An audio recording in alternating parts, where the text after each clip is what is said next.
Hello po. I-share ko lang secret ko dito. Dahil wala talaga akong masabihan nito. Ayoko rin naman mag-open sa mga kaklase ko or kaibigan sa school dahil ang dami backstabber baka pag-usapan ako. At makarating sa magulang ko. Hiwalay na po si mama at si papa. Babero kasi si papa may iba na siya family. Si mama naman nasa abroad kaya dalawa lang kami ng kuya ko sa apartment dito sa Pasig. Ang kuya ko 16 years old, ako naman po 13. Gusto ko po sana ikwento ang nangyari sa amin ng kuya ko. Nangyari po ito nang minsan silang mag-inuman sa bahay. Kasama ang mga jowa nila, 3 sila boys at 3 rin girls. May jowa si kuya at tawagin na lang natin Mika. Madalas dito si ate Mika kasama si kuya na nagkukulong lang sa kwarto. Hindi naman po ako tanga para hindi malaman ang ginagawa nila sa kwarto. Nagpapatugtog pa sila ng sounds para siguro hindi marinig sa labas ang kung anong tunog na malilikha. Nila hindi ko sinusumbong si kuya dahil ayoko magalit siya sa akin. Kaya hinahayaan ko na lang hanggang sa nangyari na nga ang inuman nila.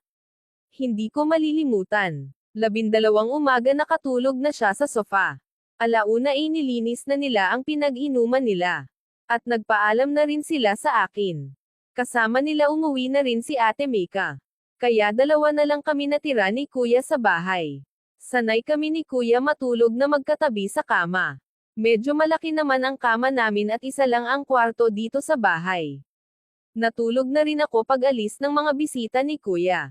Pero hindi pa ako nahihimbing ng tulog, naramdaman ko yamakap sa akin si kuya. Okay lang naman sa akin dahil minsan ako ang yumayakap sa kanya. Walang mali siya sa amin ng ganon. Pero nagulat ako dahil ang kamay ni kuya gumapang papunta sa bundok ko. Kahit 13 pa lang ako, medyo malaki ang bundok ko. Medyo kinabahan ako dahil first time lang na ginawa ito ni kuya sa akin.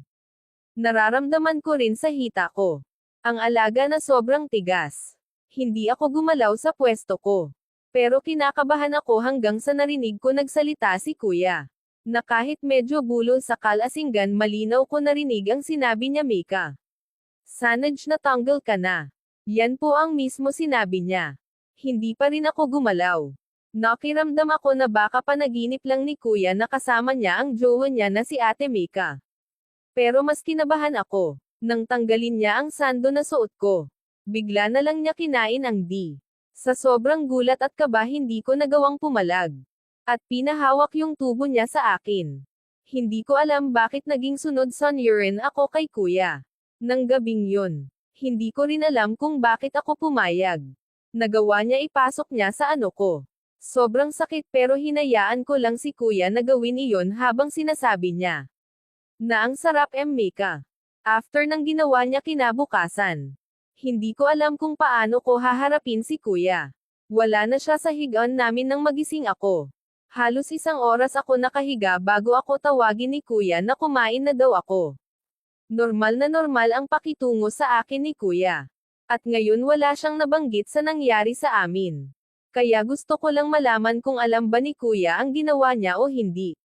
Hanggang dito na lang, maraming salamat.